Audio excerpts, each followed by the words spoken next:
मैं 11 साल की थी, मैंने शिव जी के व्रत रखने शुरू किए और मैं बहुत लंबे समय तक निरंतर सोमवार के व्रत करती रही।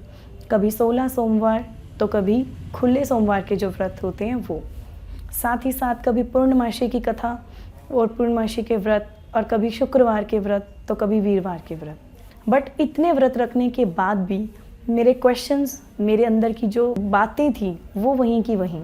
मुझे कभी ऐसा नहीं लगता था कि व्रत करने के बाद मुझे वो मिल गया है जो मुझे चाहिए था। मैं हमेशा हम फोकस्ड रहते थे कि हाँ जी, शाम को इतने बजे खाना है, ये खाना है, मटीरियलिस्टिक चीज़ों में मेरे व्रत थे। धीरे धीरे बड़े होते होते मम्मी ने बोला कि भगवद गीता का जो है अध्याय पढ़ना है। ठीक है, मेरे को बहुत अच्छा लगा। मैंने 4 बार अपने कॉलेज टाइम में बीटेक के साथ साथ पूरी गीता का अध्याय पढ़े, साथ ही साथ रामायण के पाठ भी पढ़े। बट मुझे वो संतुष्टि कभी नहीं प्राप्त हुई जो मुझे चाहिए थी। पढ़ लिए, समझ लिए, बट मज़ा नहीं आया। फिर धीरे धीरे आगे बढ़ते गए तो एम्बिशंस बहुत सारे होने लगे। ये करना है, जैसे यंगस्टर्स की जो एज होती है, ये प्राप्ति चाहिए, ये एग्ज़ाम देना है, फिर ये बनना है, फिर ये करना है। तो एक पूरी श्रृंखला तैयार होती चली गई। बट कहीं पर भी ये थमाव नहीं था, ये स्टेबल नहीं था कि कहाँ रुकना है, ये नहीं पता था।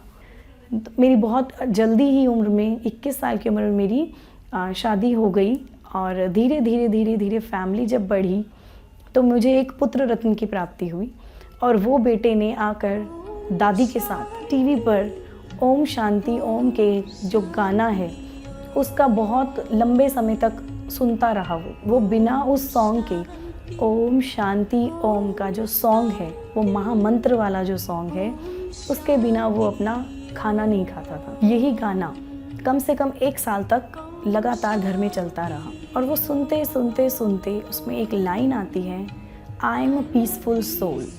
ये लाइन जब मैंने सुनी मुझे अच्छा लगा। मेरे को ऐसा लगा कि मुझे कुछ चाहिए, यहाँ से मुझे कुछ मिल सकता है। उम्मीद जगी और धीरे धीरे पीस ऑफ माइंड टीवी ही सारा दिन घर में चलता रहा। धीरे धीरे सिस्टर शिवानी पहली बार मैंने देखी कि क्या बोल रहे हैं, क्या एक्सपेरिमेंट करने को कह रहे हैं। और उनके एक्सपेरिमेंट्स मैंने अपनी लाइफ में करने, लोगों के साथ, अपने ऊपर, अपने बेटे के साथ करने शुरू किए। और सचमुच मुझे एक नई ज़िंदगी समझ में आने लगी जब उनकी एक श्रृंखला थी कि नवरात्रि के व्रत का मतलब क्या, आध्यात्मिक मतलब क्या है।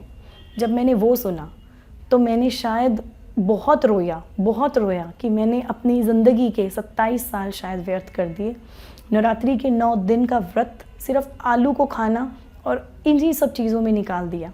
बट नहीं, नवरात्रि का जब उन्होंने मतलब समझाया कि अपनी अंदर की शक्तियों को जागृत करना ही नवरात्रि है।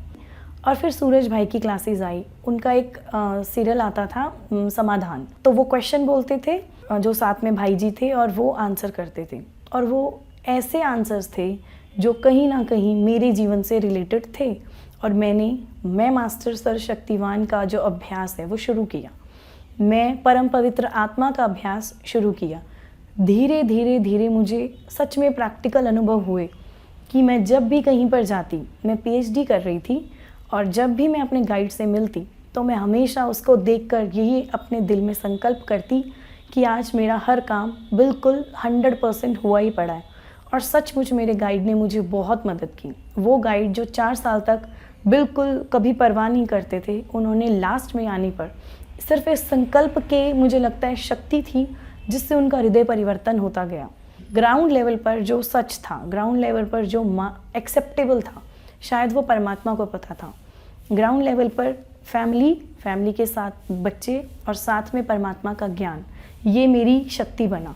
मैंने अपनी शादी के बाद अपने हस्बैंड को देखते हुए खुद भी तामसिक पदार्थों का सेवन स्टार्ट कर दिया था। बट जैसे ही मैंने परमात्मा की ये बात सुनी कि हम जो खाते हैं, और धीरे धीरे 1 सेकंड में मैंने संकल्प किया कि मैं बाहर का अन्न नहीं खाऊंगी। और इस चीज़ के अगेंस्ट बहुत बातें हुई, बट मैंने उस चीज़ को फॉलो किया। और धीरे धीरे ये समझ में आया कि जो वो कह रहा है और उसी से ही ताकत भी दे रहा है।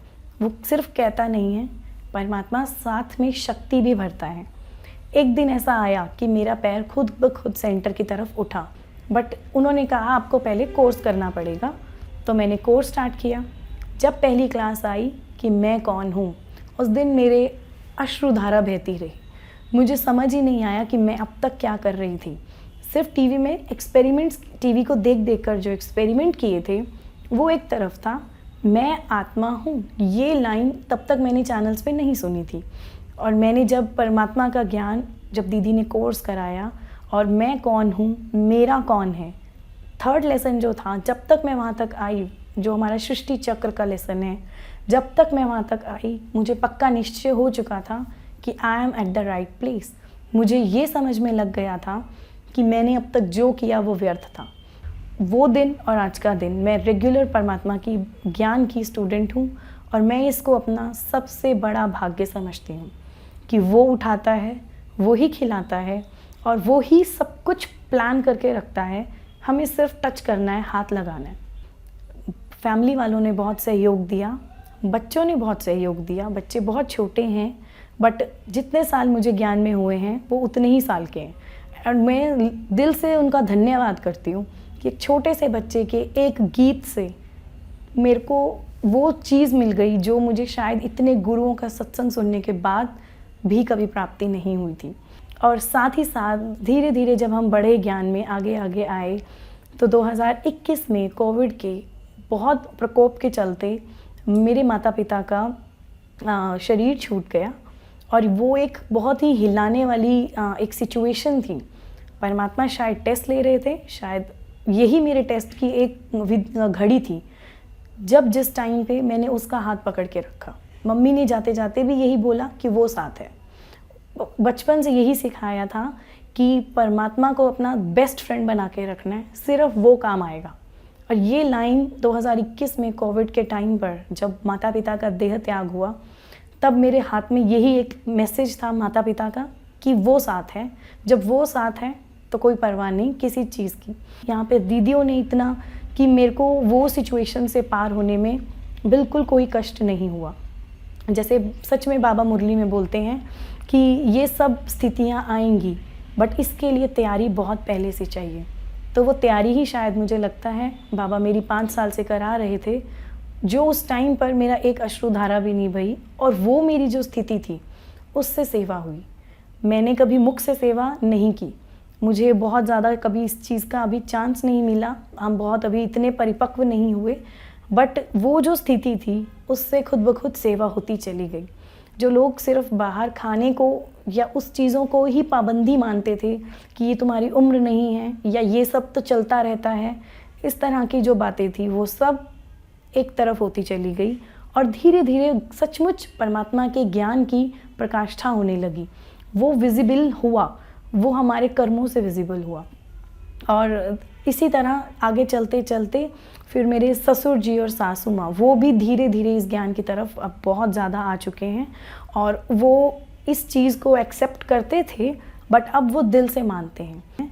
उन सब में वो अपना सहयोग करते हैं और वो खुद मौजूद रहकर एक मेरा हौसला बढ़ाते हैं कि आप जहाँ हैं वो बिल्कुल राइट प्लेस है। और ये सब मैं धन्यवाद करूँगी परमपिता परमात्मा का कि उनके ज्ञान से एक बात, एक प्रश्न बचपन से जो थे वो सब क्लियर हो गए। अब कोई भी प्रश्न दिल में ऐसा नहीं है कि जिसका आंसर ना मिला हो।